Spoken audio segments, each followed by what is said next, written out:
Thank you. I put the question that the programs being revised under the vote 1083 as read out and sums allocated in the schedule be approved. As many as are of that opinion say aye.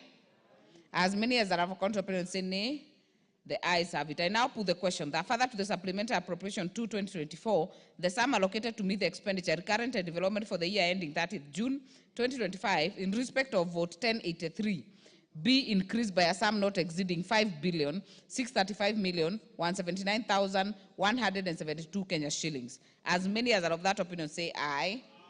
As many as are of a contrary opinion say nay. The ayes have it.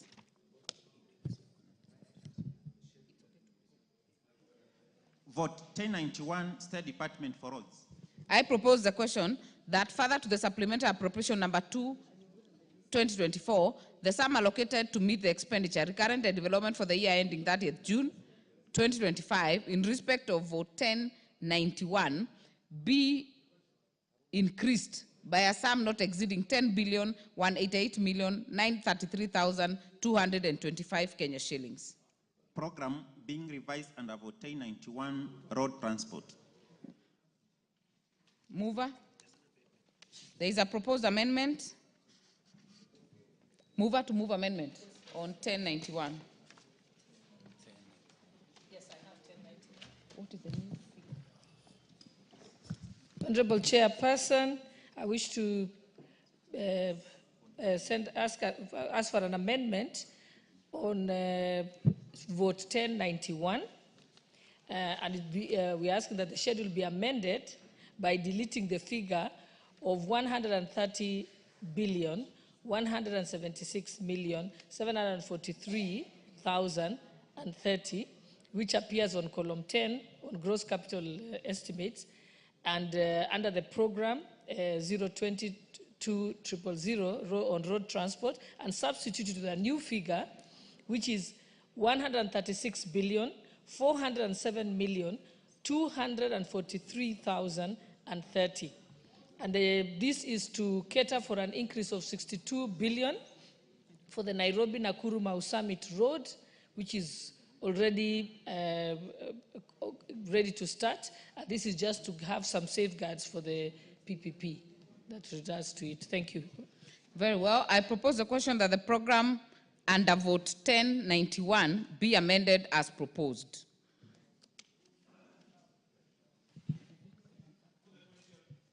I put the question that the program under vote 1091 be amended as proposed. As many as are of that opinion say aye. As many as are of a contrary opinion say nay. The ayes have it. I put the question that the program being revised under the vote 1091 as amended and sums allocated be approved.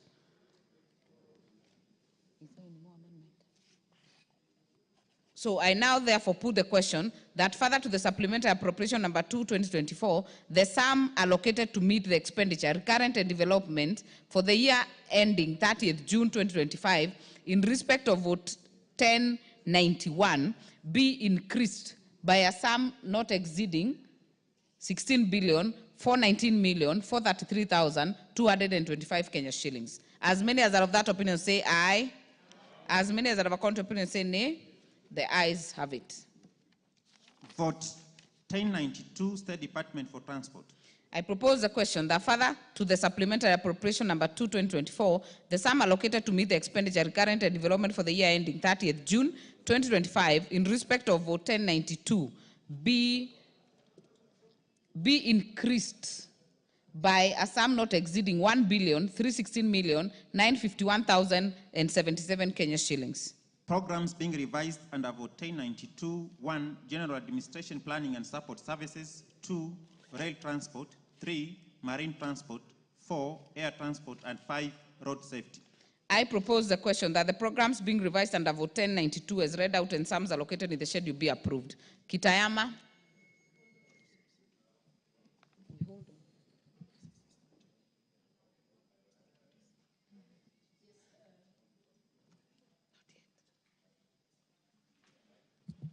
Kitayama.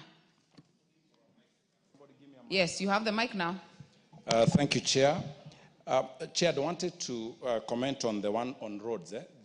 Chair, yesterday we were given a very good report on what the liaison committee has done regarding the non-financial recommendations on budget making going forward. When geomapping, Honorable Chair, is something that is going to help us. These mind-boggling figures of 10 billion, 16 billion would then start making sense to some areas that have not been getting this kind of a share. So, Chair, I am supporting, and at the same time, Chair, I'm hoping that the Liaison Committee's report on geomapping and at the same time equity in resource allocation is going to be applied so that some of our roads can also be done, like the one I mentioned yesterday, Taranganya and Timaru, and Nyamtiro, Kegonga, and Loliondo B1 junction. Thank you, Honorable Chair. Very well. There is a proposed amendment on 1092. Mover. Honorable Chairperson, I wish to move an amendment to vote 1092 on the State Department for Transport, that the schedule be amended in vote 92 in column 9 on gross capital estimates under the program 020500 on air transport by inserting Kenya shillings 50 million. And this is for completion of ongoing projects on airstrips. Thank you, Chairperson. I propose the question that the programs under vote 1092 be amended as proposed. I put the question that programs under vote 1092 be amended as proposed. As many as are of that opinion say aye. As many as are of a contrary opinion say nay. The ayes have it. I put the question that the program being revised under the vote 1092 as amended and sums allocated be approved. I now put the question that further to the supplementary appropriation 2/2024, the sum allocated to meet the expenditure, recurrent and development for the year ending 30th June 2025 in respect of vote 1092 be increased by a sum not exceeding 1,366,951,077 Kenya shillings. As many as are of that opinion say aye. As many as are of a contrary opinion say nay. The ayes have it.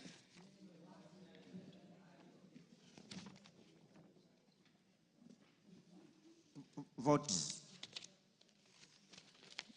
1093, State Department for Shipping and Maritime Affairs.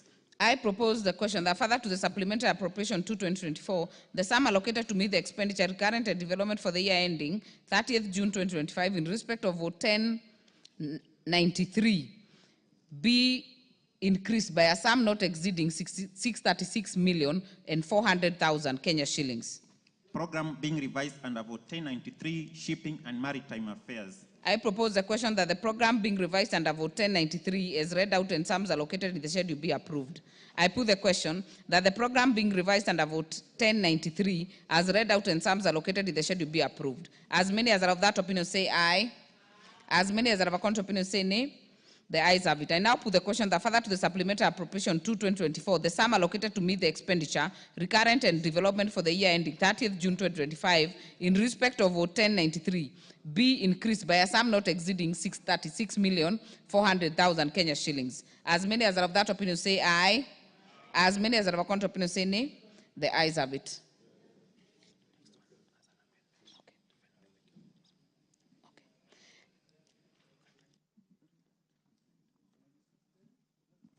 Vote 1094, State Department for Housing and Urban Development.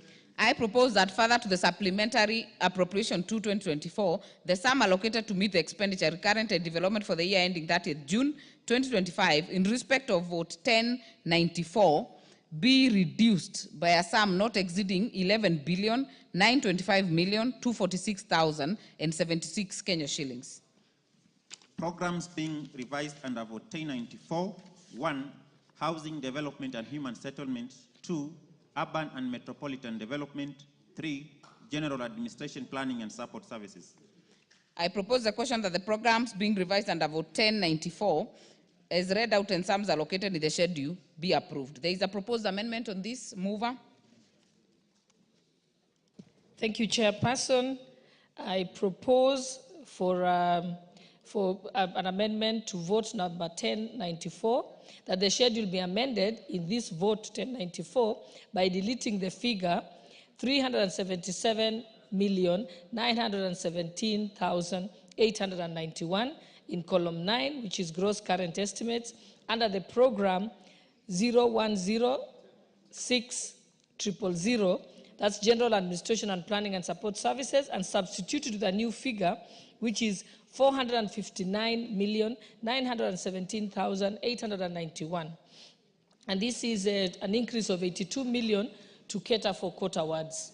Thank you, Chairperson. Very well. I propose the question that the programs under vote 1094 be amended as proposed. I put the question that the programs under vote 1094 be amended as proposed. As many as are of that opinion say aye. As many as are of a contrary opinion say nay. The ayes have it. I put the question that the program being revised under the vote 1094 as amended and sums allocated be approved. I now put the question that further to the supplementary appropriation 2/2024, the sum allocated to meet the expenditure recurrent and development for the year ending 30th June 2025 in respect of vote 1094 be reduced by a sum not exceeding 11,843,246,076. 11,843,247,076 Kenya shillings. As many as are of that opinion say aye. As many as are of a contrary opinion say nay. The ayes have it. Vote 1095, State Department for Public Works.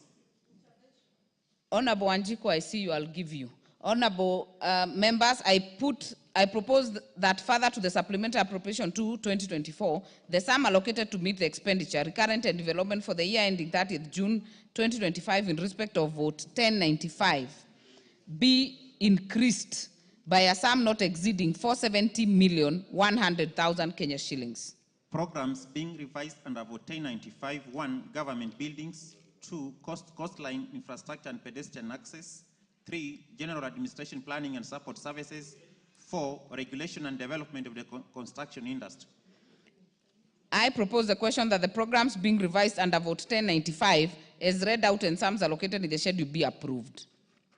Wanjiku, are you on this one? I was on 1094. I was also on roads. Maybe the computer is not reading the interventions. Then progress. I put the question that the programs being revised under vote 1095 as read out and sums allocated in the schedule be approved. As many as are of that opinion say aye. As many as are of a contrary opinion say nay. The ayes have it. I now put the question that further to the supplementary appropriation 2/2024, the sum allocated to meet the expenditure recurrent and development for the year ending 30th June 2025 in respect of vote 1095 be increased by a sum not exceeding 470,100,000 Kenya shillings. As many as are of that opinion say aye. As many as are of a contrary opinion say nay. The ayes have it. Vote 1104, State Department for Irrigation. I propose the question that further to supplementary appropriation 2/2024, the sum allocated to meet the expenditure recurrent and development for the year ending 30th June 2025 in respect of vote 1104 be reduced by a sum not exceeding 577,679,081 Kenya shillings. Programs being revised under vote 1104: 1. Irrigation and land reclamation; 2. Water storage and flood control; 3. Water harvesting and storage for irrigation; and 4. General administration planning and support services. I propose the question that the programs being revised under vote 1104 as read out and sums allocated in the schedule be approved. There is a proposed amendment. Mover. Thank you, Chairperson. I move to propose an amendment to vote 1104, and that is that the schedule be amended under that vote 1104 by deleting the figure of 16,133,590,000 appearing on column 10 under gross capital estimates under the program of 1014000 under irrigation and land reclamation, and substitute it with a new figure, which is 16,373,590,000, and this is to cater for the last mile water reach from the dams to the wananchi, and an increase by 240 million. Thank you. Thank you. I propose the question that the programs be under vote 1104 be amended as proposed. Honorable Ngusia, Thank you, Chair. I just want to support this amendment brought by the mover because, Madam Chair, we need a lot of these projects in our constituencies, especially the last mile connectivity with water. Thank you, Chair. Kitayama. Thank you, Chair. Chair, I support, but then reduction and water should not be found in the same sentence. Maybe next time we do better so that we have more money to be able to serve our people well by making sure that the last mile connections and even development of dams and harvesting of water is well done. Thank you, Chair. Thank you. We put the question that the programs under vote 1104 be amended as proposed. As many as of that opinion say aye. As many as of a contrary opinion say nay. The ayes have it. I put the question that the programs being revised under the vote 1104 as amended and sums allocated be approved. I put the question that further to the supplementary appropriation 2/2024, the sum allocated to meet the expenditure recurrent and development for the year ending 30th June in respect of vote 1104 be reduced by a sum not exceeding 337,679,081 Kenya shillings. As many as are of that opinion say aye. As many as are of a contrary opinion say nay. The ayes have it. Vote 1109, State Department for Water and Sanitation. I propose that further to the supplementary appropriation 2/2024, the sum allocated to meet expenditure recurrent and development for the year ending 30th June 2025 in respect of vote 1109 be reduced by a sum not exceeding 20,047,070,620 Kenya shillings. Programs being revised under vote 1109. 1. General Administration, Planning and Support Services. 2. Water Resources Management. And 3. Water and Sewerage Infrastructure Development. I propose the question that the programs under vote 1109 as read out and sums allocated in the schedule be approved. There is a proposed amendment. Mover. Thank you, Chairperson. I propose an amendment on vote 1109 under the State Department for Water and Irrigation, and that is that the schedule be amended in vote 1109 by deleting the figure Kenya shillings 18,730,307,366, which is appearing on column 10 under gross capital estimates under the program 101-7000 of water and sewerage infrastructure development, and substitute the new figure, which is 90,361,126, and this is to cover for pending bills by the state corporations under that State Department. Thank you. I propose the question that the programs under vote 1109 be amended as proposed. I put the question that programs under vote 1109 be amended as proposed. As many as are of that opinion say aye. As many as are of a contrary opinion say nay. The ayes have it. I put the question that the programs being revised under vote 1109 as amended and sums allocated be approved. I put the question that further to the supplementary appropriation 2/2024, the sum allocated to meet the expenditure recurrent and development for the year ending 30th June 2025 in respect of vote 1109 be reduced by a sum not exceeding 19,687,016,860 Kenya shillings. As many as are of that opinion say aye. As many as are of a contrary opinion say nay. The ayes have it. Vote 1112, State Department for Lands and Physical Planning. I propose the question that further to the supplementary appropriation 2/2024, the sum allocated to meet the expenditure recurrent and development for the year ending 30th June 2025 in respect of vote 1112 be increased by a sum not exceeding 2,174,000,000 Kenya shillings. Programs being revised under vote 1112. 1. Land Policy and Planning. 2. Land Information Management. 3. General Administration, Planning and Support Services. I propose the question that the programs being revised under vote 1112 as read out and sums allocated in the schedule be approved. I put the question that the programs being revised under the vote 1112 as read out and sums allocated in the schedule be approved. As many as are of that opinion say aye. As many as are of a contrary opinion say nay. The ayes have it. I now put the question that further to the supplementary appropriation 2/2024, the sum allocated to meet the expenditure recurrent and development for the year ending 30th June 2025 in respect of vote 1112 be increased by a sum not exceeding 2,174,000,000 Kenya shillings. As many as are of that opinion say aye. As many as are of a contrary opinion say nay. The ayes have it. Vote 1122, State Department for Information Communication, Technology and Digital Economy.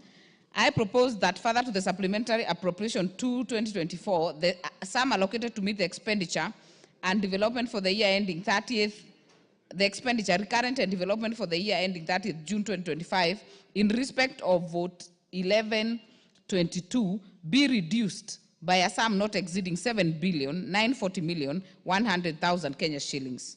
Programs being revised under vote 1122-1, General Administration Planning and Support Services, 2, ICT Infrastructure Development, and 3, E-Government Services. I propose the question that the programs being revised under vote 1122 as read out and sums allocated in the schedule be approved. I put the question that the programs being revised under the vote 1122 as read out and sums allocated in the schedule be approved. As many as are of that opinion say aye. As many as are of a contrary opinion say nay. The ayes have it. I now put the question that further to the supplementary appropriation 2/2024, the sum allocated to meet the expenditure, recurrent and development for the year ending 30th June 2025, in respect of vote 1122, be reduced by a sum not exceeding 7,940,100,000 Kenya shillings. As many as are of that opinion say aye. As many as are of a contrary opinion say nay. The ayes have it. Vote 1123, State Department for Broadcasting and Telecommunications. I propose that further to the Supplementary Appropriation Act 2024, the sum allocated to meet the expenditure recurrent and development for the year ending 30th June 2025 in respect of vote 1123 be increased by a sum not exceeding 911,599,029 Kenya shillings. Programs being revised under vote 1123-1, General Administration Planning and Support Services, 2, Information and Communication Services, and 3, Mass Media Skills Development. I propose the question that the programs being revised under vote 1123 as read out and sums allocated in the schedule be approved. I put the question that the programs being revised under vote 1123 as read out and sums allocated in the schedule be approved. As many as are of that opinion say aye. As many as are of a contrary opinion say nay. The ayes have it. I now put the question that further to the Supplementary Appropriation Act 2024, the sum allocated to meet the expenditure, recurrent and development for the year ending 30th June 2025 in respect to vote 1123 be increased by a sum not exceeding 911,599,029 Kenya shillings. As many as are of that opinion say aye. As many as are of a contrary opinion say nay. The ayes have it. Vote 1132, State Department for Sports. I propose that further to the Supplementary Appropriation Act 2024, the sum allocated to meet the expenditure, recurrent and development for the year ending 30th June 2025 in respect of vote 1132 be increased by a sum not exceeding 251,600,000 Kenya shillings. Program being revised under vote 1132, Sports. I propose that the program being revised under vote 1132 as read out and sums allocated be in the schedule be approved. Ngusia? Madam Chair, I'm in State Departments of Sports Committee, and Madam Chair, I just rise to support this amendment because most of the activities which are affected are pensions, and it's very important we pay our pensions and gratuity in time for the staff who have exited the services. Thank you, Madam Chair. I support. I put the question that the programs being revised under vote 1132 as read out and sums allocated in the schedule be approved. As many as are of that opinion say aye. As many as are of a contrary opinion say nay. The ayes have it. I now put the question that further to the Supplementary Appropriation 2/2024, the sum allocated to meet the expenditure, recurrent and development for the year ending 30th June 2025 in respect of vote 1132 be increased by a sum not exceeding 251,600,000 Kenya shillings. As many as are of that opinion say aye.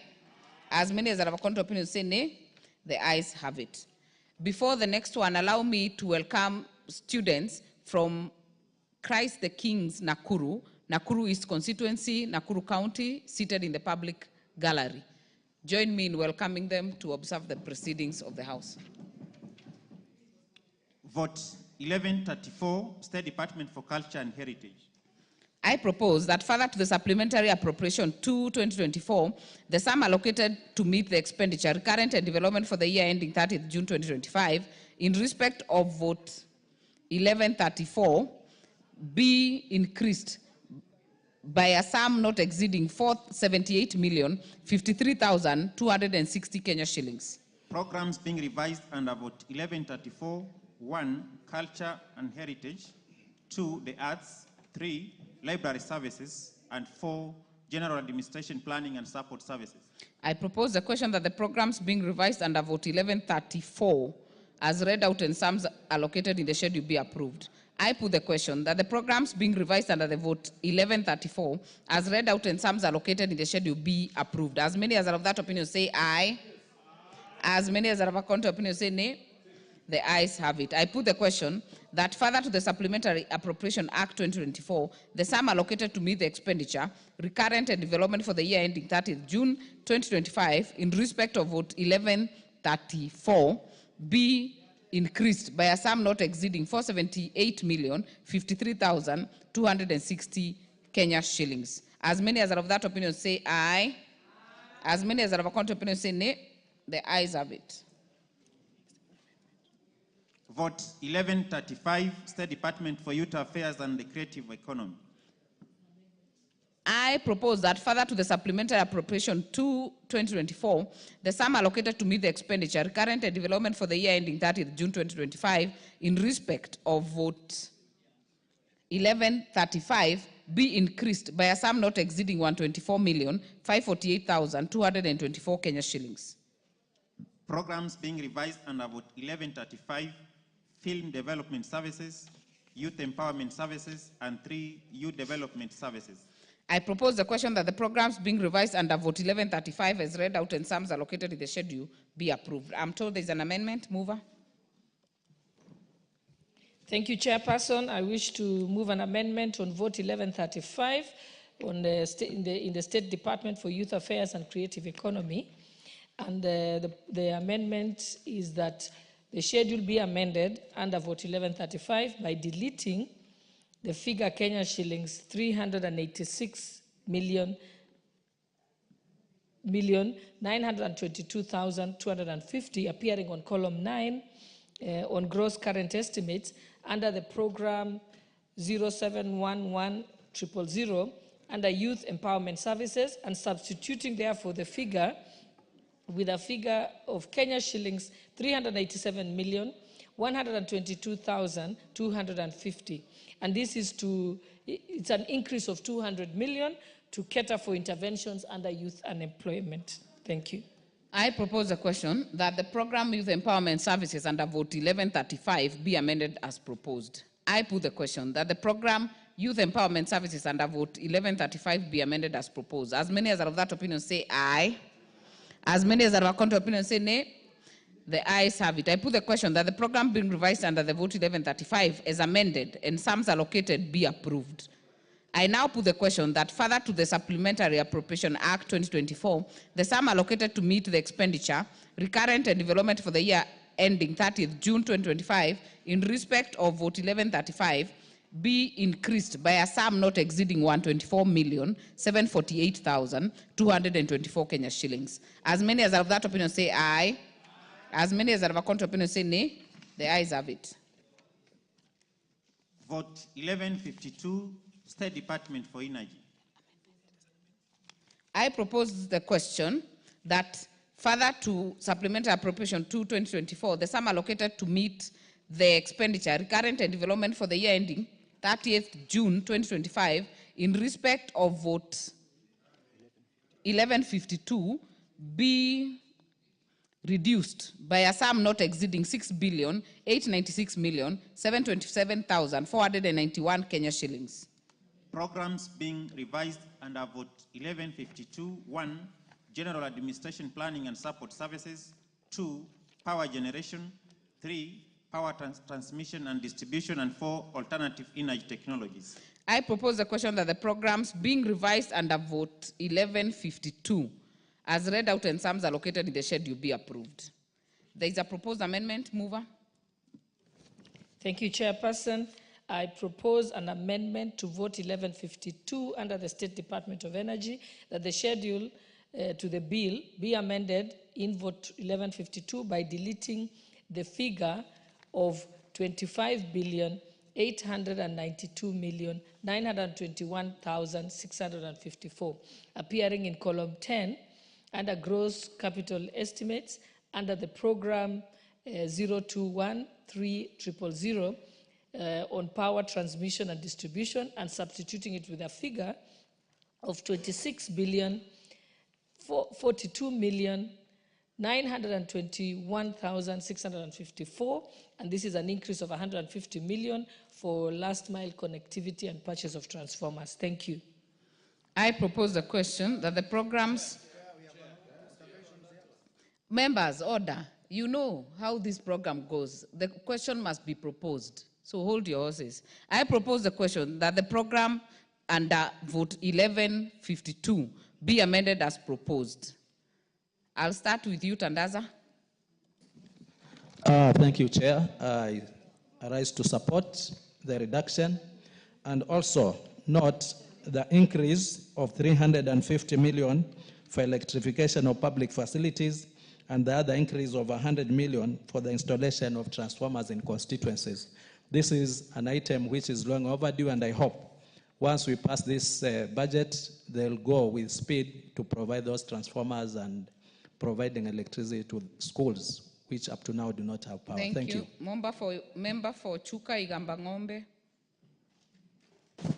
Thank you, Chair. Chair, I start to support the amendment, but still, as even I appreciate the increment, Chair, I wish to say that as we move towards the main budget, we'll need to increase that money more for rural electrification and for extension of electricity and power to rural communities in Kenya, Chair, because I believe in the age we are in today, every home in this country should be connected to electricity. I believe that electricity connectivity spurs economic growth in a place. So, Chair, I support, and note the... Bashir. Thank you, Chair. As I support this increment, I want to ask the ministry that this issue of electricity connectivity should be countrywide. As we speak, we have places, for example, in Mandera town, which is the county headquarters, has been in darkness and for the last 1 month, simply because there's lack of generators and ABCD. And yet, we have money that we allocate to ensure that there's last mile connectivity. Wako. Yeah, keep it brief. Thank you, Honorable Speaker. I also want to add my voice to this. Like where I come from, we have a major problem in electricity, and most of the areas have not been connected. So I support this, but it is said that to be reduced by some not exceeding 6 million.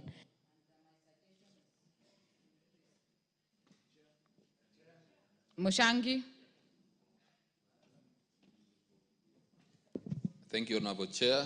And the issue of electricity remains a very contentious issue in this country, and especially from those who do not have it. And even as we increase this money, Honorable Chair, it is good that we are also assured of fair distribution of this resource, so that also homesteads across the country can feel accommodated. Thank you, Honorable Chair. Rindikiri.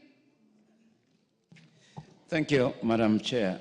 I think this is a very important vote. Madam Chair, we even need more resources on this vote. My constituency body requires affirmative action, just like many other constituencies. So, Madam Chair, as we move forward, we now need to be sector specific, because some votes are just general, but we need to be sector specific. Very well. I put the question that the programs under vote 1152 be amended as proposed. As many as are of that opinion say aye. As many as are of a contrary opinion say nay. The ayes have it. Is it reduced or decreased? We could be passing something because she has moved an amendment to it. But here we are saying reduced. reduced by a certain fee. But we want the figure that has been increased to be read. Clerks, please, so that we do the right thing. Yes, but by how much? No. But we should read that increase. Here, it should be read from here. We should not be passing things we don't know. Yeah, it's ridiculous to do that. I am a leader, but I also want to know. I said increase. You are not listening. No. I listened. I went through it. It's the chair who should read increased, not reduced. No, which is proposed. This one or yours? Yeah. She had proposed. You want to know? No, she had proposed a decrease, and then I moved an amendment to increase. Then you should say it is increased by this amount. Because Honorable members, just to clarify, no, order members, let us work together. The mover moved an increase in the vote, in the program that was read out. So what it has done in the global figure of the reduction, it has taken it down from 6,896 to 6,746 because there is an increase in the program, so it reduces the global figure of the reduction. So we are doing okay. There is increase, and I think, honorable members, those who are following have heard it very clearly. There is an increase in the program. In the program, yes. So it is in order. So, honorable members, I have explained it. There is an increase in the program which has reduced the amount in the reduction of the global figure. So, I will now, you definitely have a reduction on the vote. On the vote, but an increase in the program. If you followed, you'll get it, Honorable Owen. Yes. Honorable members, it is...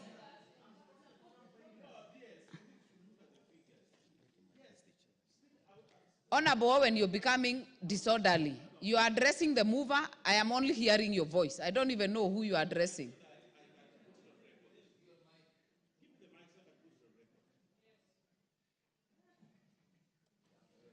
Yeah, Honorable Speaker, Chair, even when we put the figure that has been increased, the gross figure still remains there's a decrease in the allocation to energy, and that is a fact. And my worry is, why are we reducing an allocation to energy when we have issues in this country in terms of energy? Why would we reduce an allocation to energy? And those are the fundamental things that we need to ask, instead of just saying we support, we support. I think the person who is not understanding is you, Honorable Mbaya.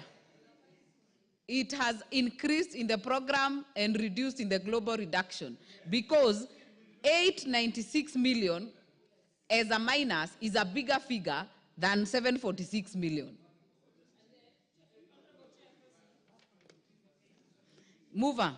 Give me my, okay. And Honorable Chairperson, I just want to correct Honorable Owen. He's saying that we have a problem of electrification in the country. It is true. But throwing money into the energy sector doesn't necessarily ensure electrification of the entire, all of our villages. That is why we have moved the money to increase on the program of last mile electrification. Because at the end of the day, the outcome we want is for electricity to reach the most rural areas, period. It's not about throwing money. Thank you. Yes, thank you. Honorable members, the program which has gotten an additional money is power transmission and distribution. So what honorable members have debated is proper.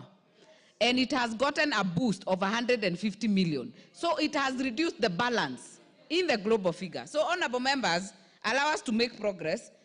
And I put the question that further to the supplementary appropriation 2024, the sum allocated to meet the expenditure, recurrent and development for the year ended 30th June 2025 in respect of vote 1152 be reduced by a sum not exceeding 6,746,727,491 Kenya shillings. As many as are of that opinion say aye. As many as are of a contrary opinion say nay. The ayes have it. Vote 1162, State Department for Livestock.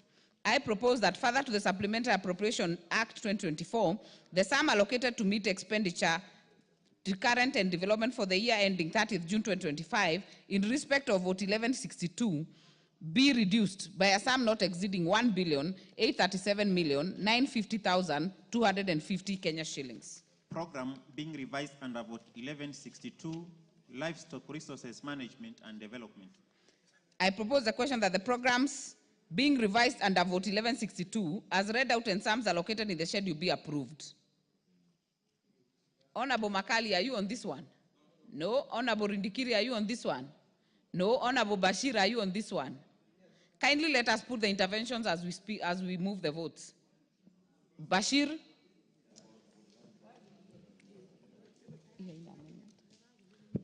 Honorable Speaker, I think there is a new board, that is the Livestock Marketing and Products Livestock Marketing and Products Board, that actually initially required almost 500 million to operationalize. However, I can see in the program now it has been allocated 50 million. And I think we are in a discussion with the move on the same, that in the next coming budget, we need to increase it by at least 500 million for them to start authorization. But right now, with 50 million, very little. Thank you. I expect that there must be an increase in the next budget. Thank you very much. I therefore put the question that the programs being revised under Vote 1162, as read out and sums allocated in the schedule, be approved. As many as are of that opinion say aye. As many as are of a contrary opinion say nay. The ayes have it. I now put the question that further to the Supplementary Act 2024, the sum allocated to meet the expenditure for the year ending 30th June 2025 in respect of Vote 1162 be reduced by a sum not exceeding 1,837,950,250 Kenya shillings. As many as are of that opinion say aye. As many as are of a contrary opinion say nay. The ayes have it. Vote 1166, State Department for the Blue Economy and Fisheries. I propose that further to the Supplementary Appropriation Act 2024, the sum allocated to meet the expenditure recurrent and development for the year ending 30th June 2025 in respect of Vote 1166 be increased by a sum not exceeding 2,416,315,480 Kenya shillings. Programs being revised under Vote 1166. 1. Fisheries Development and Management. 2. General Administration Planning and Support Services. 3. Development and Coordination of the Blue Economy. I propose the question that the programs being revised under Vote 1166 be, as read out and sums allocated in the schedule, be approved. Kasim. Thank you, Chair. I sit in this committee, and there's a big problem when it comes to the landing sites where there are pending bills and some are complete, but they cannot be operationalized. So I hope this increase will go a long way in clearing the pending bills and operationalizing especially the fish landing sites in Kwale, Kilifi, and Lamu. Thank you, Chair. I therefore put the question that the programs being revised under Vote 1166 as read out and sums allocated in the schedule be approved. As many as are of that opinion say aye. As many as are of a contrary opinion say nay. The ayes have it. I now put the question that further to the Supplementary Appropriation Act, the sum allocated to meet the expenditure recurrent and development for the year ending 30th June 2025 in respect of Vote 1166 be increased by a sum not exceeding 2,416,315,480 Kenya shillings. As many as are of that opinion say aye. As many as are of a contrary opinion say nay. The ayes have it. Vote 1169, State Department for Agriculture. I propose that further to the Supplementary Appropriation Act 2024, the sum allocated to meet the expenditure recurrent and development for the year ending 30th June 2025 in respect of Vote 1169 be increased by a sum not exceeding 3,203,824,076 Kenya shillings. Programs being revised under Vote 1169. 1. General Administration Planning and Support Services. 2. Crop Development and Management. And 3. Agribusiness and Information Management. I propose the question that the programs being revised under Vote 1169 and as read out and sums allocated in the schedule be approved. Mover, propose amendment. Thank you, Chairperson. I wish to move an amendment on Vote 1169 under the State Department for Agriculture, that the schedule be amended in Vote 1169 by deleting the figure Kenya shillings 25 billion 205,606,972, appearing in column 10 under gross capital estimates under the program 0108000 under crop development and management, and substituting therefore the figure with Kenya shillings 25,605,606,972.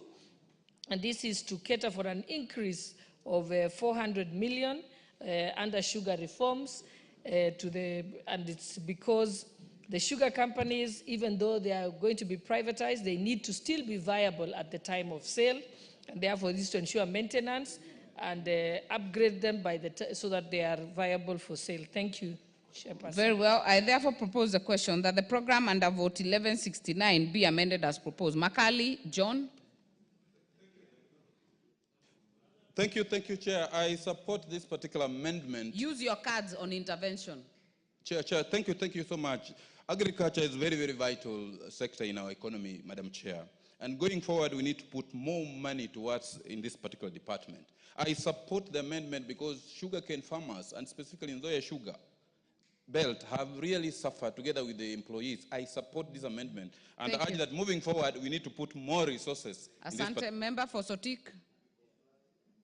Chair, thank you, Chair. I support this amendment, particularly when you look at the agriculture as a lifeline of this, of the economy of this country. I support. We want to look at more subsidized inputs, especially the seeds. I support, Chair. Member for Nandi. Thank you, Honorable Chair. I am in total support of the allocation or provision of that money to the sugar cane areas, because that is where we are venturing into, and we need the support both for production and even processing and the market, Honorable Speaker. Chair. Asante. I put the question that the programs under vote 1169 be amended as proposed. As many as are of that opinion say aye. As many as are of a counter opinion say nay. The ayes have it. I put the question that the program being revised under the vote 1169 as amended and sums allocated be approved. I now put the question that further to the Supplementary Appropriation Act 2024, the sum allocated to meet the expenditure, recurrent and development for the year ending 30th June 2025 in respect of vote 1169 be increased by a sum not exceeding 3,603,824,076 Kenya shillings. As many as are of that opinion say aye. As many as are of a counter opinion say nay. The ayes have it. Vote 1173, State Department for Cooperative.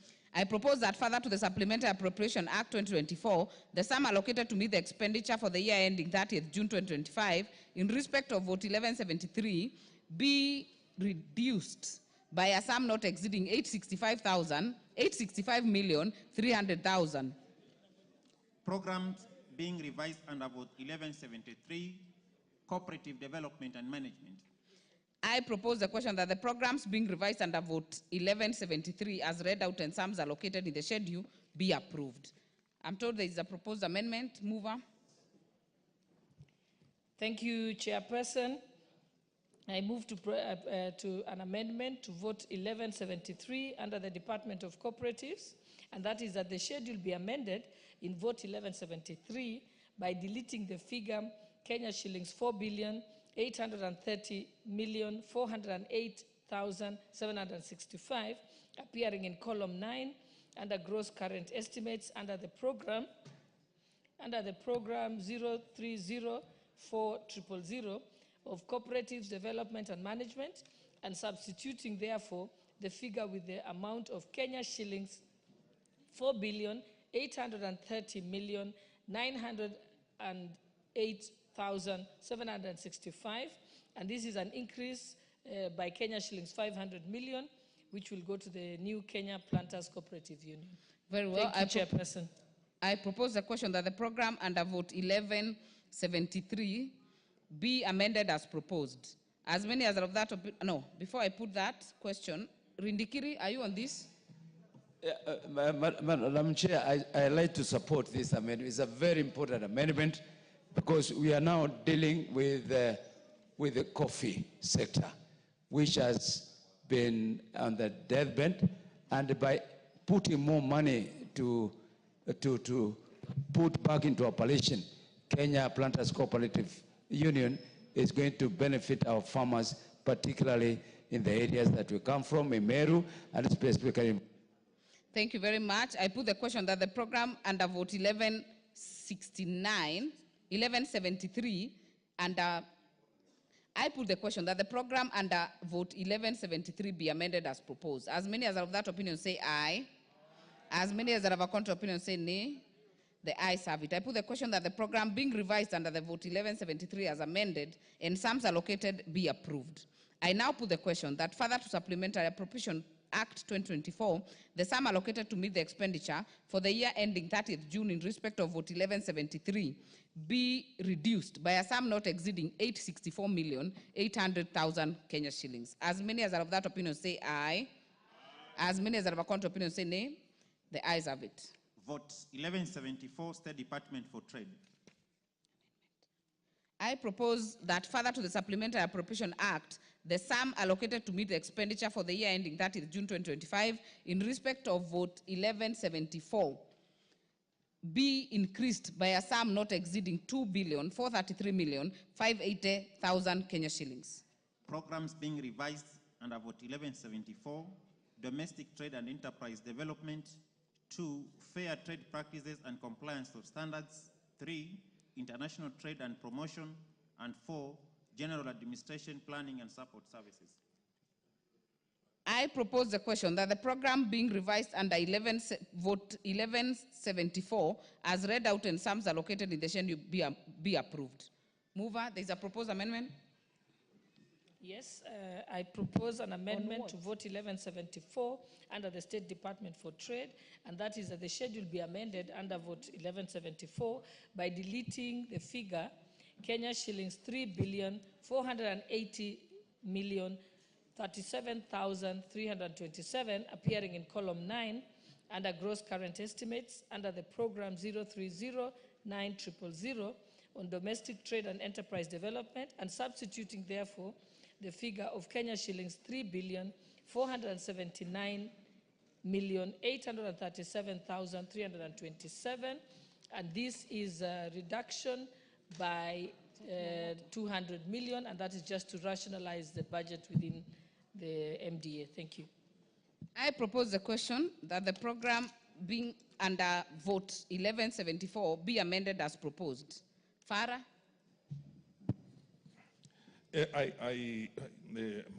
Madam Speaker, I support the proposal or the amendment by the mover. I also want to say that I support also the increase in that. Madam Speaker, when you go outside this country to our missions, we have trade counselors, we have people who represent us in that field. They do not have any facilitation. Those people cannot move around to be able to get us markets. And the most important thing in this trade is trade with the other international, the rest of the world. And unless they are facilitated very well, our trade, what they call representatives in those places, then they will not be able to bring orders and a lot of business opportunities to our own local market here for export.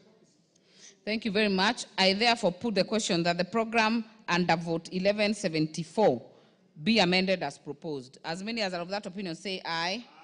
As many as are of a contrary opinion say nay.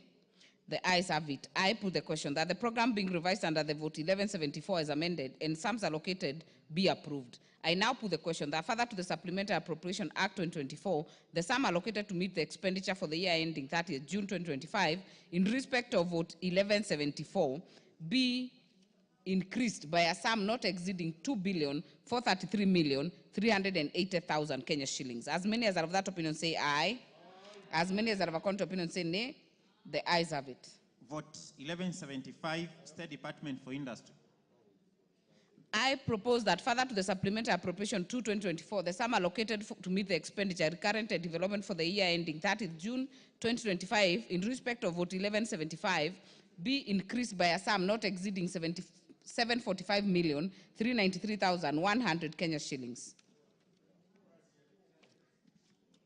Programs being revised under vote 1175. 1, General Administration, Planning and Support Services. 2, industrial promotion and development, 3, standards and quality infrastructure and research.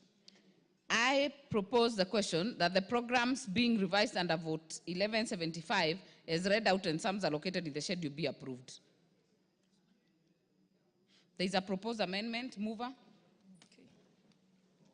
Thank you, Chairperson. I wish to move an amendment to vote 1175 under the State Department for Industry, and that is that schedule be amended to in vote 1175 by deleting the figure 2 billion, which is appearing on column 10 under gross capital estimates and under the program 0320000 under industrial promotion and development, and substituting it therefore with the figure 3 billion. And this is to increase an extra 1 billion for the KIPES projects that are happening in the counties. Thank you, Honorable. Thank you. I therefore propose the question that the program under vote 1175 be amended as proposed. I put the question that the program under vote 1175 be amended as proposed. As many as are of that opinion say aye. As many as are of a contrary opinion say nay. The ayes have it. I put the question to the program that the program being revised under the vote 1175 is amended and sums allocated be approved. I now put the question that further to the Supplementary Appropriation Act 2024, the sum allocated to meet the expenditure for the year ending 30th June 2025 in respect of vote 1175 be increased by a sum not exceeding 1,745,393,100 Kenya shillings. As many as are of that opinion say aye. As many as are of a contrary opinion say nay. The ayes have it. Honorable members, there are some votes we had skipped. We'll go back to vote 1071 and 1072. Vote 1071, the National Treasury. I propose the question that further to the Supplementary Appropriation Act 2024, the sum allocated to meet the expenditure recurrent and development for the year ending 30th June 2025 in respect of vote 1071 be reduced by a sum not exceeding 1,832,030,541 Kenya shillings. Programs being revised under vote 1071, 1, general administration, planning and support services, 2, public financial management, 3, economic and financial policy formulation and management, and 4, market competition. I propose the question that the programs being revised under vote 1071 as read out and sums allocated in the schedule be approved. Mover. Move amendment.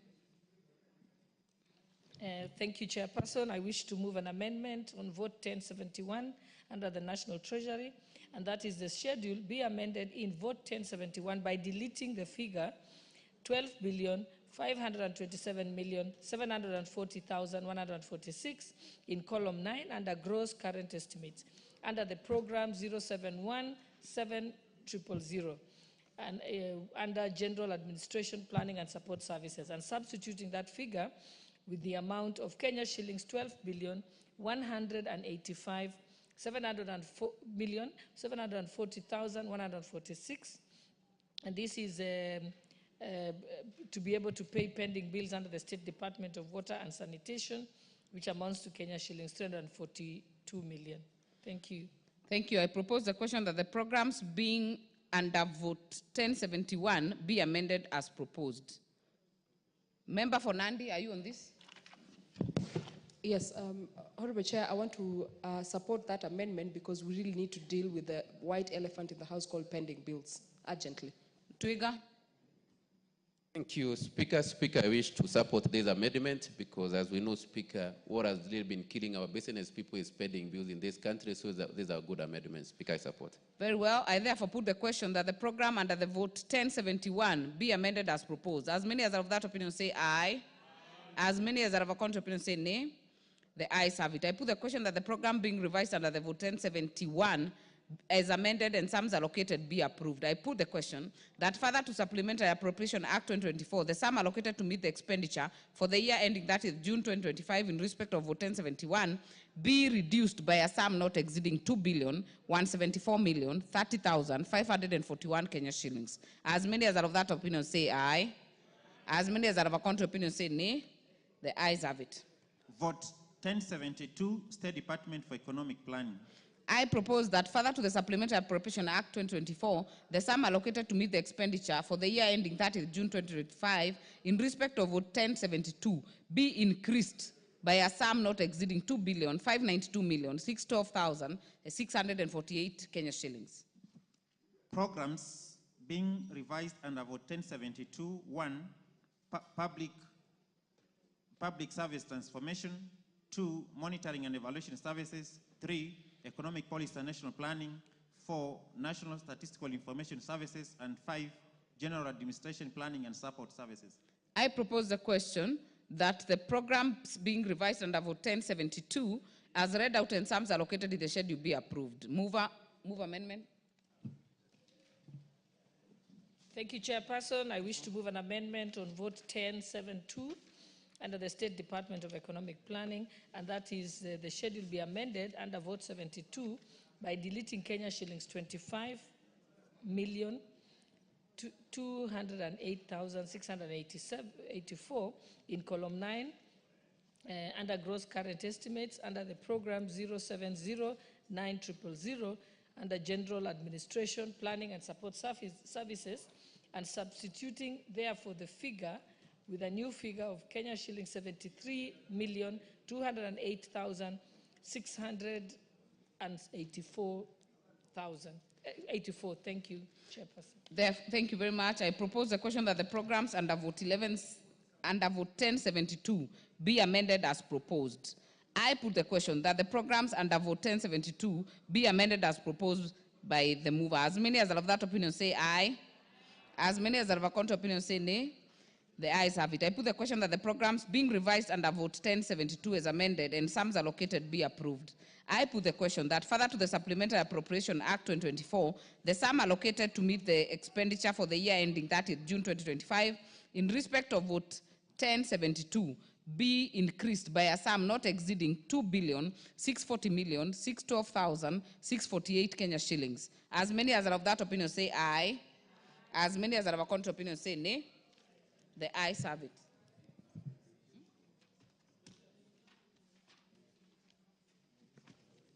Vote. We are back to the normal order.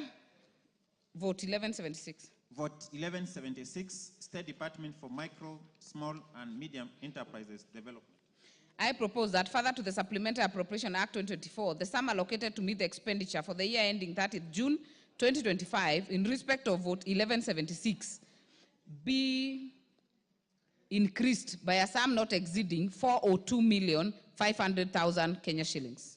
Programs being revised under Vote 1176, 1, promotion and development of MSME, 2, product and market development for MSMEs, 3, digitization and financial inclusion for MSMEs, and 4, general administration planning and support services. I propose the question that the programs being revised under Vote 1176 as read out and sums allocated in the schedule be approved. I put the question that the programs being revised under the Vote 1176 as read out and sums allocated in the schedule be approved. As many as are of that opinion say aye. As many as are of a contrary opinion say nay. The ayes have it. I now put the question that further to the Supplementary Appropriations Act 2024, the sum allocated to meet the expenditure for the year ending 30th June 2025 in respect of Vote 1176 be increased by a sum not exceeding 402,500,000 Kenya shillings. As many as are of that opinion say aye. As many as are of a contrary opinion say nay. The ayes have it. Vote 1177, State Department for Investment Promotion. I propose that further to the Supplementary Appropriation Act 2024, the sum allocated to meet the expenditure for the year ending 30th June 2025 in respect of Vote 1177 be increased by a sum not exceeding 355,950,000 Kenya shillings. Program being revised under Vote 1177, Investment Development and Promotion. I propose the question that the program being revised under Vote 1177 as read out and sums allocated in the schedule be approved. I put the question that the programs being revised under the Vote 1177 as read out and sums allocated in the schedule be approved. As many as are of that opinion say aye. As many as are of a contrary opinion say nay. The ayes have it. I now put the question that further to the Supplementary Act 2024, the sum allocated to meet the expenditure for the year ending 30th June 2025 in respect of Vote 1177 be increased by a sum not exceeding 355,950 million Kenya shillings. As many as are of that opinion say aye. As many as are of a contrary opinion say nay. The ayes have it. Vote 1184, State Department for Labor and Skills Development. I propose that further to the Supplementary Appropriation Act 2024, the sum allocated to meet the expenditure for the year ending 30th June 2025 in respect of vote 1184, that 1184 be increased by a sum not exceeding 829 million to 11,127 Kenya shillings. Programs being revised under vote 1184. 1. General Administration, Planning and Support Services. 2. Labor, Employment and Safety Services. 3. Manpower Development, Industrial Skills and Productivity Management. I propose the question that the programs being revised under vote 1184 as read out and sums allocated in the schedule be approved. I put the question that the programs being revised under vote 1184 as read out and sums allocated in the schedule be approved. I now put the question that the further to the Supplementary Appropriation Act 2024, the sum allocated to meet the expenditure for the year ending 30th June 2025 in respect of vote 1184 be reduced by a sum not be increased by a sum not exceeding 829 million to 11,127 Kenya shillings. As many as are of that opinion say aye. As many as are of a contrary opinion say nay. The ayes have it. For 1185, State Department for Social Protection and Senior Citizens Affairs. I propose that further to the Supplementary Appropriation Act 2024, the sum allocated to meet the expenditure for the year ending 30th June 2025 of vote 1185 be increased by a sum not exceeding 162,500,000 Kenya shillings. Programs being revised under vote 1185, Social Development and Children's Services, National Social Safety Net, and 3. General Administration, Planning and Support Services. I propose the question that the programs being revised under vote 1185 as read out and sums allocated in the schedule be approved. Are you on this, Rindikiri? Yeah, Madam Chair, this is a very important vote.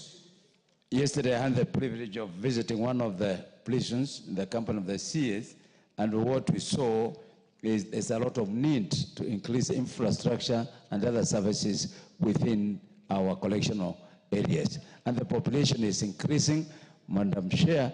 So by us approving this, I think we are in order. We would have asked for more, but this is quite in order. Thank you, Madam Speaker. Kasim. Thank you, Madam Chair. With this increase, I think the State Department should be able to streamline the operations.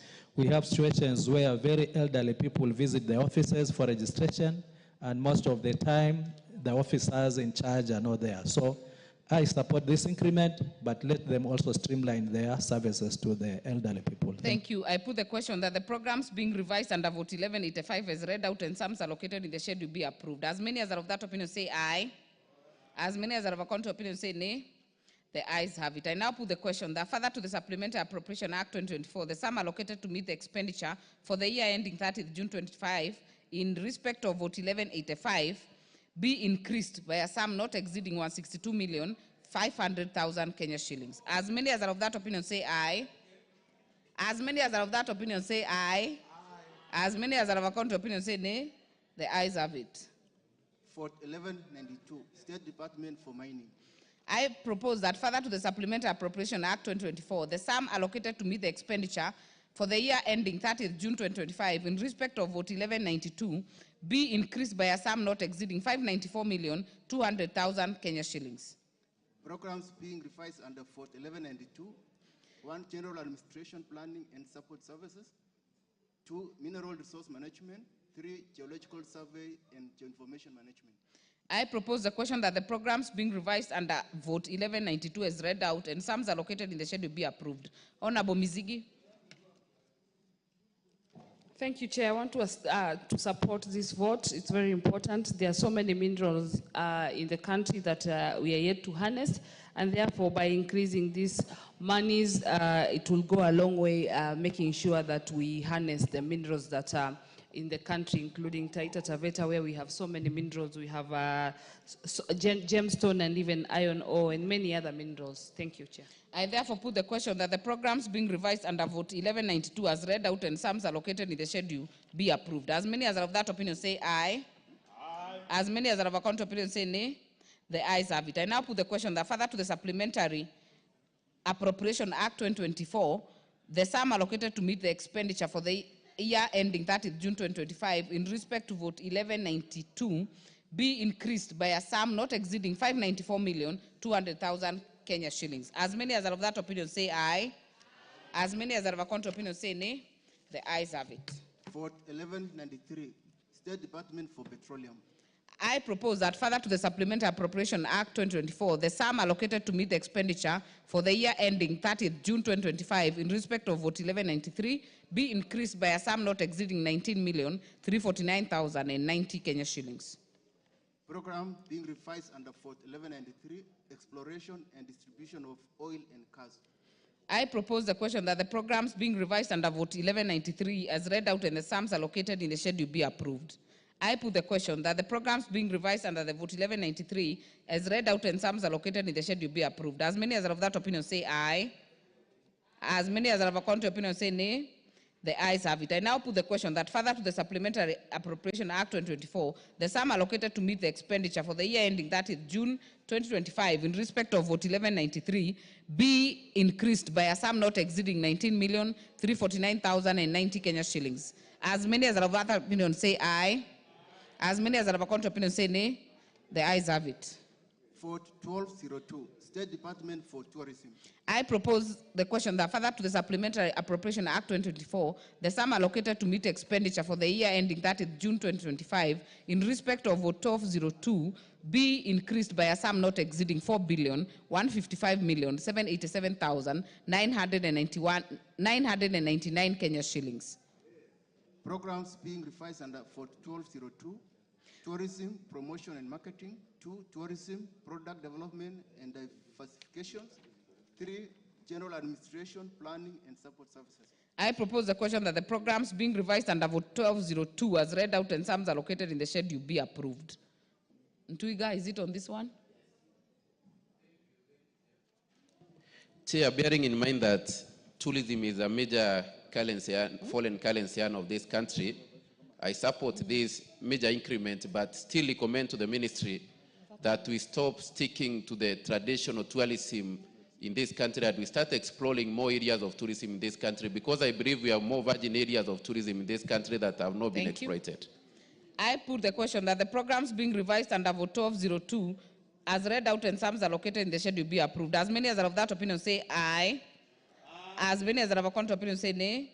The ayes have it. I now put the question that further to the Supplementary Appropriation Act 2024, the sum allocated to meet the expenditure for the year ending 30th June 2025 in respect of vote 1202 be increased by a sum not exceeding 4,155,787,999 Kenya shillings. As many as are of that opinion say aye. As many as are of a contrary opinion say nay. The ayes have it.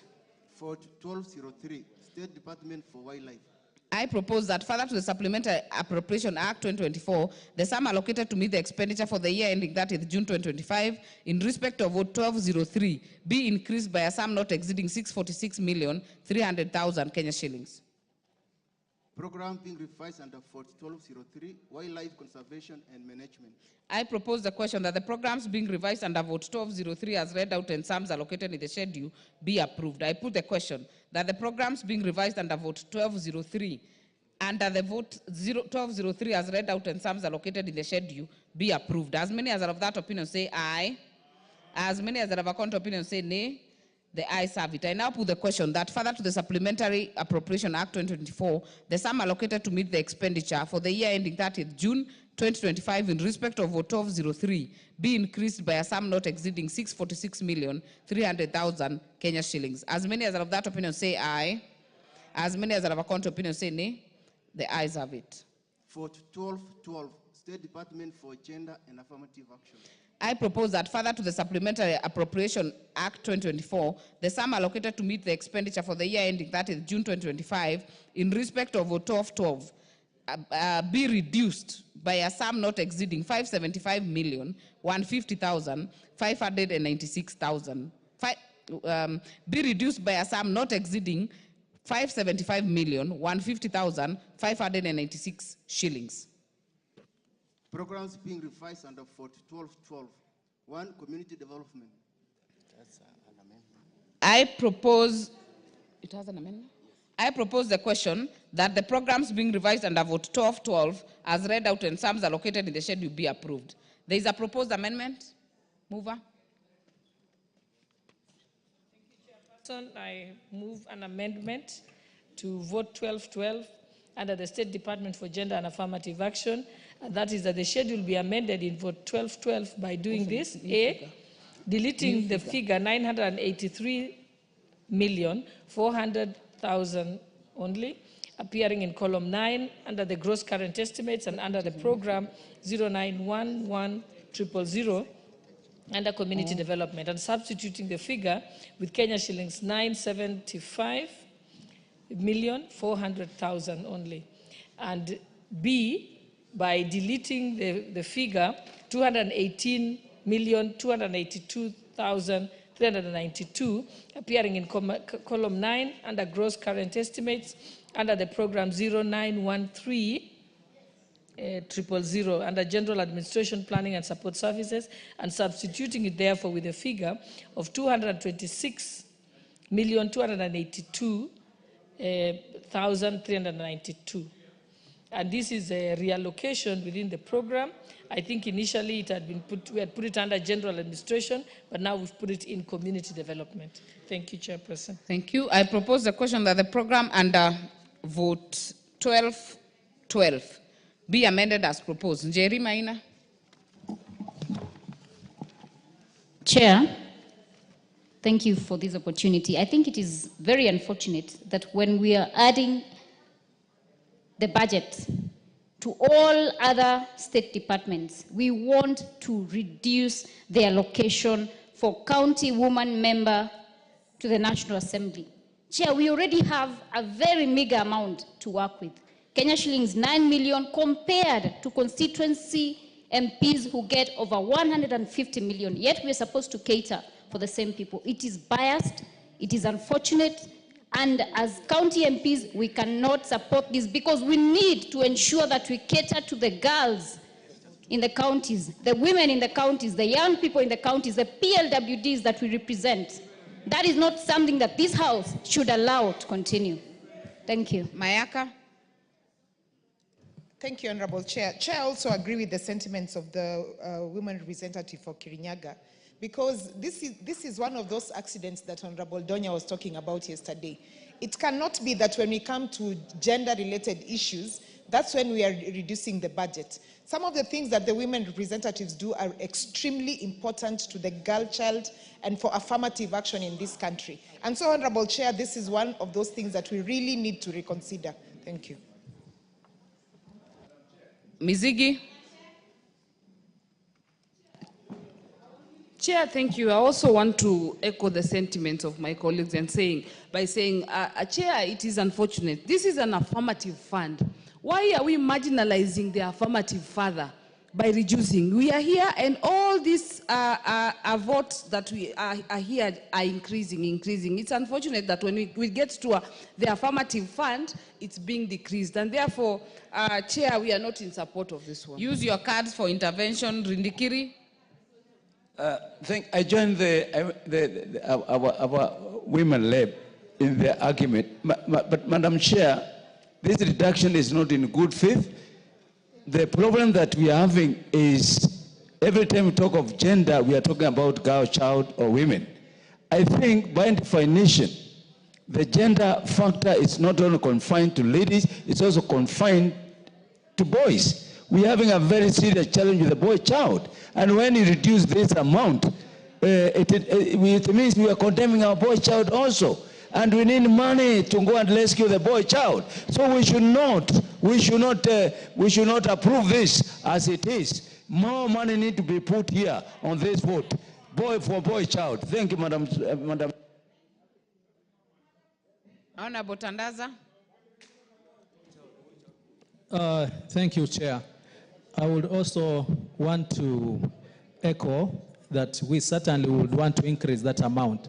But when a member says that the constituency members of parliament have money to do all what they want to do, they should remember that when it comes to bursaries, we give bursaries for both boys and girls, so that we don't leave the girls out for county members of parliament. Thank you. Member for Nandi.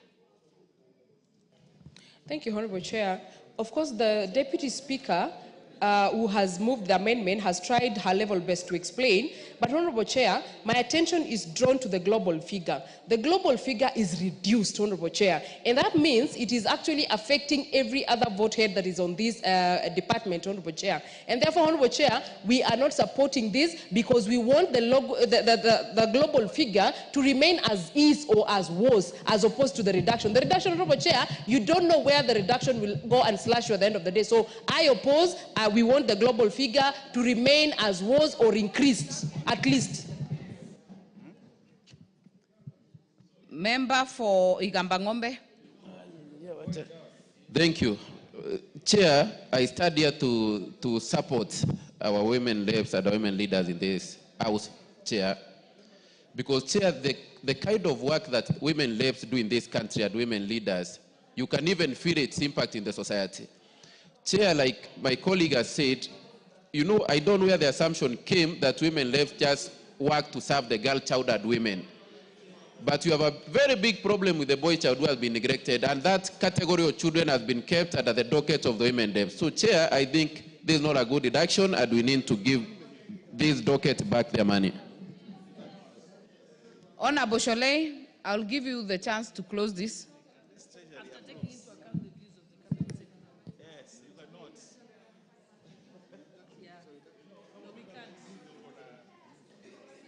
Mover, I've given you the opportunity, Honorable Boss, to explain. Yes, Chairperson, it's actually correct that there is a reduction, but unfortunately, I was just explaining to the members that they won't be able to move even if they move for the amendment here. Unfortunately, we are under Article 114, under money bills, which says, if in the opinion of the Speaker of the National Assembly, a motion makes provision for a matter listed in the definition of money bill, the Assembly may proceed only in accordance with the recommendation of the relevant committee of the Assembly, which in this case is the Liaison Committee. Yeah? After taking into account the views of the Cabinet Secretary responsible for finance. So unfortunately, we should have sought the concurrence or the recommendation of the Cabinet Secretary before we can actually move it here. So that is the challenge. Thank you. Honorable members, I have given enough people to indulge on this. Allow me to put the question that the program under vote 12, the program community development under vote 1212, under vote 12 be amended as proposed. As many as are of that opinion say aye. As many as are of contrary opinion say nay. The nays have it. So I will put no.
Honorable Owen. Members, I would like to make a clarification. Of course, I would not support a reduction, but there's one thing which is very fundamental, that the money for NGAF, the specific money for NGAF, is not reduced by any other cent. It will just remain the same. The reduction will be on the basis of general operation expenses within the ministry. And you know that, no, just a minute, so I explain. You see, we are coming to the end of the financial year, and there are certain monies that have not been spent that for a general expenditure within the ministry. This money needs to be spent, but the money for NGAF has not been reduced. It has not. We have consulted, the money for NGAF has not. So what I'll request members, this is Committee of Supply. You allow me to explain. This is Committee of Supply. Committee of Supply does not mean the third reading. It does not mean the Committee of the Whole. We'll come to the Committee of the Whole and still deal with the figure at the Committee of the Whole House at that particular time. Then now we can relook at the figures and see where we are putting the money. But this is generally Committee of Supply, but Committee of Supply is ratified by the Committee of the Whole House. So for me, I think we are right to pass it. We pass it because we are not reducing the money for NGAF. Honorable members, thank you. Honorable Sholei.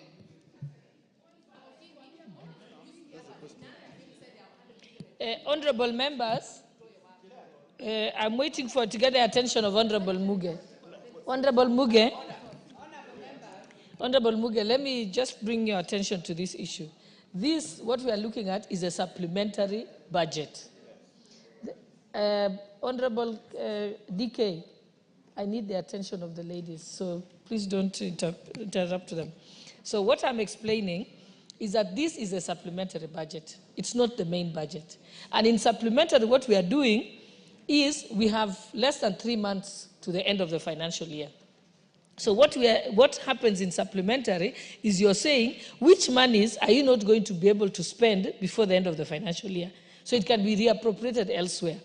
And then you also check that there are other people who have mission critical programs that will be stuck and need the money as an intervention.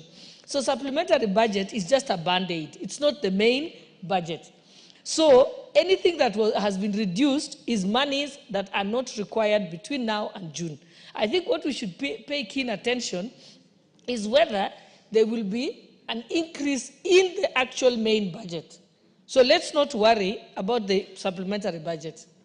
And you'll see clearly that this is just, it's not the main budget. So there's no reduction in the main budget. It just means that they were not going to be able to spend this money before the end of the financial year. Yes. And those who've been given are probably state corporations that have pending bills and they have been sued and they are worried about being having interest and so on. So it's a rescue mission. So supplementary budget is just that. It's not the main budget. And furthermore, me of all people would not have sat in that committee and allowed money to be reduced from the...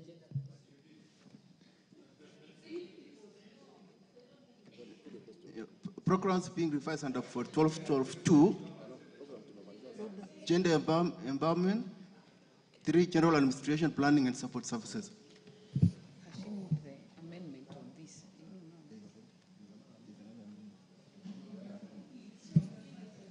I propose the question. You've already moved. There were 2 amendments on vote number 1 on program community development and general admin. You have moved both. I will therefore put the global question that further to the supplementary appropriation 2, Act 2024, the sum allocated to meet the expenditure for the year ending 30th June 2025 in respect of vote 12.12 be reduced by a sum not exceeding 575,150,596 shillings. As many as are of that opinion say aye. As many as are of contrary opinion say nay. The ayes have it. Vote 1213, State Department for Public Service. That further to the supplementary appropriation.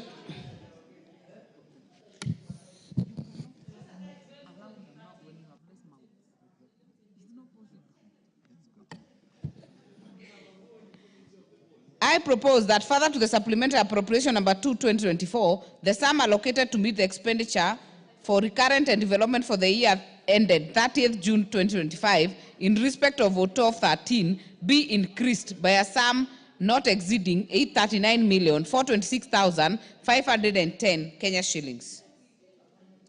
Programs being revised under 1213, Public Service Transformation, General Administration Planning and Support Services, and National Youth Service. I propose the question that the programs being revised under vote 1213 as read out and sums allocated in the schedule be approved. Mover, there is a proposed amendment. That's 1213. Yes, I have an amendment for vote 1213 under the State Department of Public Service. And that is that the schedule be amended in vote 1213 by deleting the figure Kenya shillings 643,945,784 appearing in column 10 under gross capital estimates under the program 0710000 under public service transformation and substituting it with the figure of Kenya shillings 663,945,784 only. And this is just to an increase of 20 million shillings for completion of construction of Huduma centers that were pending. Thank you, Chairperson. Thank you. I propose the question that the program under vote 1213 be amended as proposed. Jerry, are you on this one? Thank you. I therefore put the question, the program under vote 1213 be amended as proposed. As many as are of that opinion say aye. As many as are of a contrary opinion say nay. The ayes have it. I put the question that the program being revised under the vote 1213 is amended and sums allocated be approved. I now put the question that further to the Supplementary Appropriation Act 2024, the sum allocated to meet the expenditure for the year ending 30th June 2025 in respect of vote 1213 be increased by a sum not exceeding 859,426,510 Kenya shillings. As many as are of that opinion say aye. As many as are of a contrary opinion say nay. The ayes have it. Vote 1221, State Department for East African Community. I propose the question that further to the Supplementary Appropriation Act 2024, the sum allocated to meet the expenditure for the year ending 30th June 2025 in respect of vote 1221 be increased by a sum not exceeding 278,970,000 Kenya shillings. Program being revised under vote 1221, East African Affairs and Regional Integration. I propose the question that the program being revised under vote 1221 as read out and sums allocated in the schedule be approved. Mushangi, are you on this? No, you're on the move. I put the question that the program under vote 1221 be amended.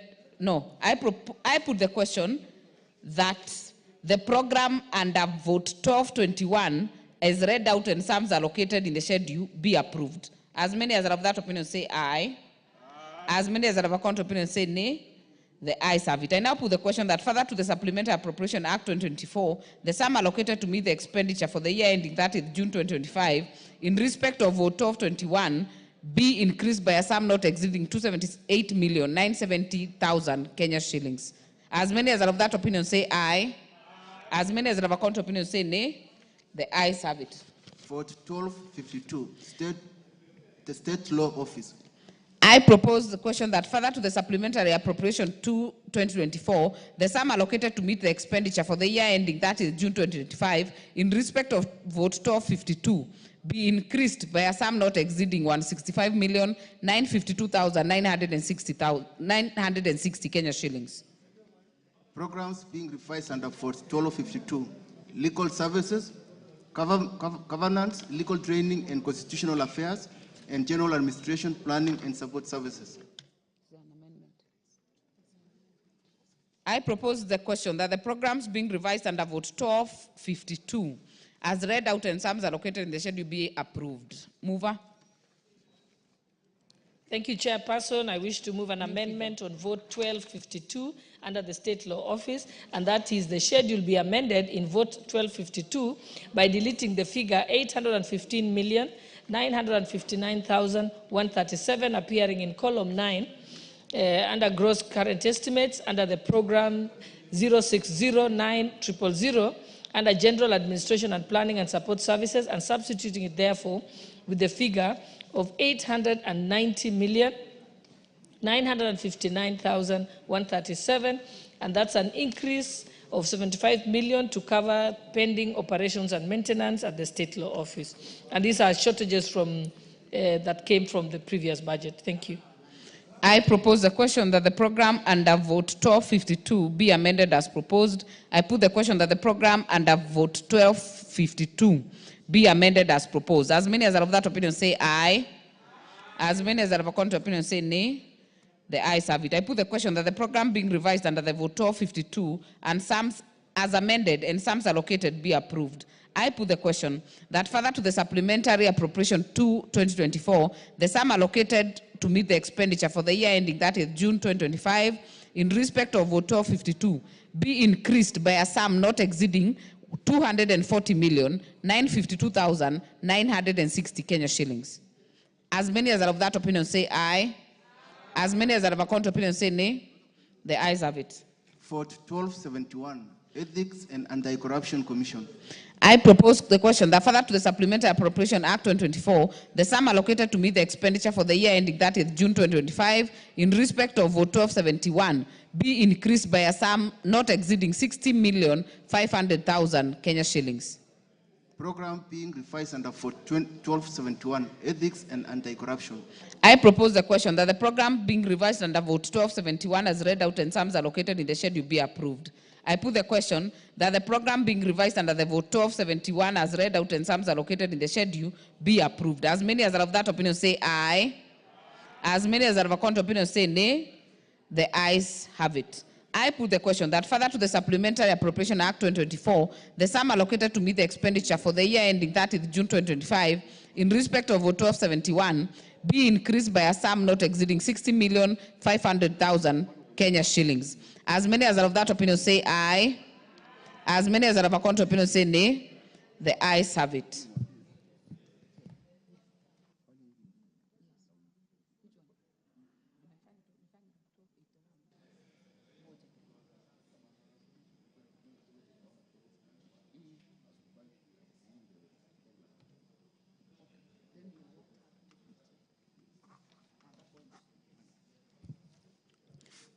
Vote 1281, National Intelligence Service. I propose that further to the Supplementary Appropriation 2/2024, the sum allocated to meet the expenditure for the year ending 30th June 2025 in respect of vote 1281 be increased by a sum not exceeding 9,300,000,000 only. Vote program being revised under vote 1271. 1281. 1281. National Security Intelligence. I propose the question that the program being revised under vote 1281 as read out and sums allocated in the schedule be approved.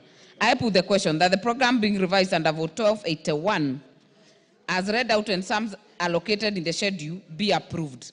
I then put the question that the Supplementary Appropriation Act, that further to the Supplementary Appropriation Act 2024, the sum allocated to meet the expenditure for the year ending 30th June 2025 in respect of vote 1281 be increased by a sum not exceeding 9,300,000,000 shillings only. As many as are of that opinion say aye. As many as are of a contrary opinion say nay. The ayes have it. For 1291, Office of the Director of Public Prosecutions. I propose that further to the Supplementary Appropriation Act 2024, the sum allocated to meet the expenditure, recurrent and development for the year ending 30th June 2025 in respect of Vote 1291, Office of the Director of Public Prosecutions be increased by a sum not exceeding 235,400,000 Kenya shillings.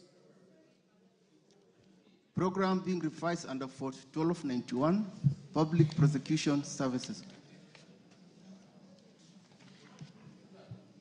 I propose the question that the programs being revised under Vote 1291 as read out and sums allocated in the schedule be approved. As many as are of that opinion say aye. As many as are of a counter opinion say nay. The ayes have it. I put the question that further to the Supplementary Appropriation Act 2024, the sum allocated to meet the expenditure, recurrent and development for the year ending 30th June 2025, in respect of Vote 1291, the Office of the Director of Public Prosecutions be increased by a sum not exceeding 235,400,000 Kenya shillings. As many as are of that opinion say aye. As many as are of a counter opinion say nay. The ayes have it.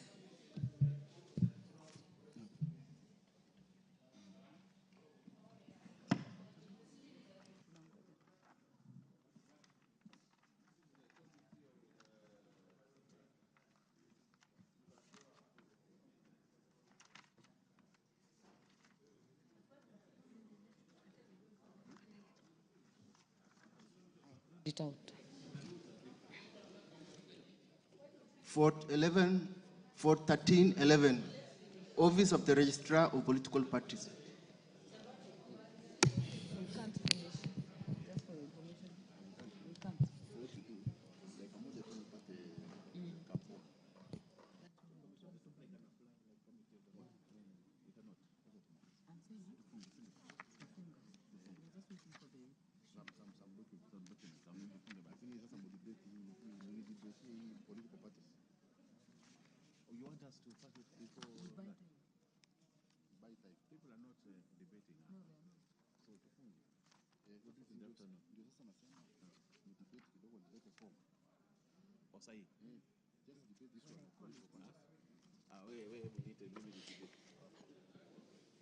Read it again. Vote 1311, Office of the Registrar of Political Parties. Honorable members, I propose that further to the Supplementary Appropriation Number 2 Act of 2024, the sum allocated to meet the expenditure, recurrent and development for the year ending 30th June 2025, in respect of Vote 1311, Office of the Registrar of Political Parties, be reduced by a sum not exceeding 204 million Kenya shillings. Program being revised under Vote 1311, Registration, Regulation, and Funding of Political Parties. I propose the question that the programs being revised under Vote 1311, the Office of the Registrar of Political Parties, as read out and sums allocated in the schedule, be approved. Honorable Owen. Chair, I would like to say that it's okay to remove this money from the Office of the Registrar of Political Parties. No, the Registrar of Political Parties has a lot of work during elections and immediately after elections. But after that, there isn't really much work. And because of that, I think this money can find some use somewhere else. And we can put this money in education, we can put it in other places. And actually, again, with the only 3 months remaining in the financial year, Honorable Speaker, I do not see how the Office of the Registrar of Political Parties is going to spend that huge sum of 204 million for the time being. So, Honorable Speaker, my suggestion is that we agree to remove that money as long as it does not affect salaries, it does not affect things that have already been spent, that we are able to remove that money and put elsewhere where there is enough need. So, Honorable Speaker, I support that reduction of the funds in the Office of the Registrar of Political Parties. Thank you very much. I therefore put the question that the programs being revised under Vote 1311, Office of the Registrar of Political Parties, as read out and sums allocated in the schedule be approved. As many as are of that opinion say aye. As many as are of a counter opinion say nay. The ayes have it. I now put the question that further to the Supplementary Appropriation Number 2 Act of 2024, the sum allocated to meet the expenditure for the year ending 30th June 2025, in respect of vote 1311 be reduced by a sum not exceeding 2 or 4 million Kenya shillings. As many as are of that opinion say aye. As many as are of a counter opinion say nay. The ayes have it. Mover to report progress. Thank you, Honorable Chairperson. I beg to move that the Committee of Supply do report to the House its consideration of the second supplementary estimates for the financial year 2024-2025 up to vote 1311, and its approval thereof with amendments, and 6 leave to sit again. Very well. I put the question, which is that the Committee of Supply do report to the House its consideration of the second supplementary estimates for the financial year 2024-2025 up to vote 1311 and its approval thereof with amendments, and seek to leave to sit again. As many as are of that opinion say aye. As many as are of a counter opinion say nay. The ayes have it.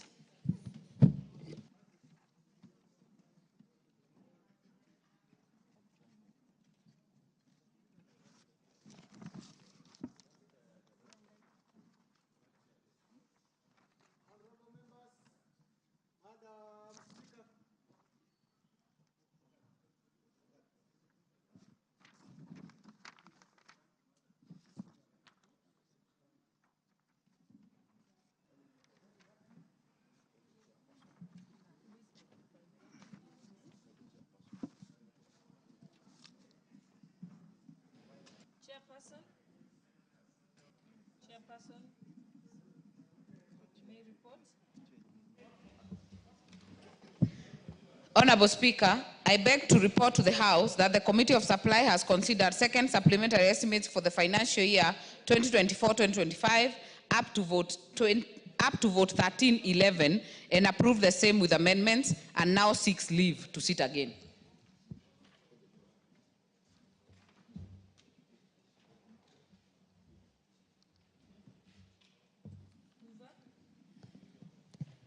Mover, Honorable Bayer. Honourable Speaker, I beg to move that the House do agree with the committees in the said report. I also request the Honourable Naomi Wako to second the motion for agreement with the report of the Committee of Supply on the second supplementary estimates for the financial year 2024-2025 up to, which vote was that? Up to vote 1311. I thank you, Honourable Speaker. Honorable Speaker, I second.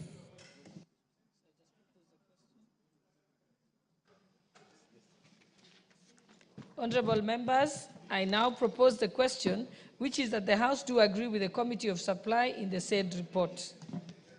I put the question. Honorable members, I now put the question, which is that the House do agree with the Committee of Supply in the said report. Will as many as of that opinion say aye? Aye. Will as many as of the contrary opinion say nay? The ayes have it.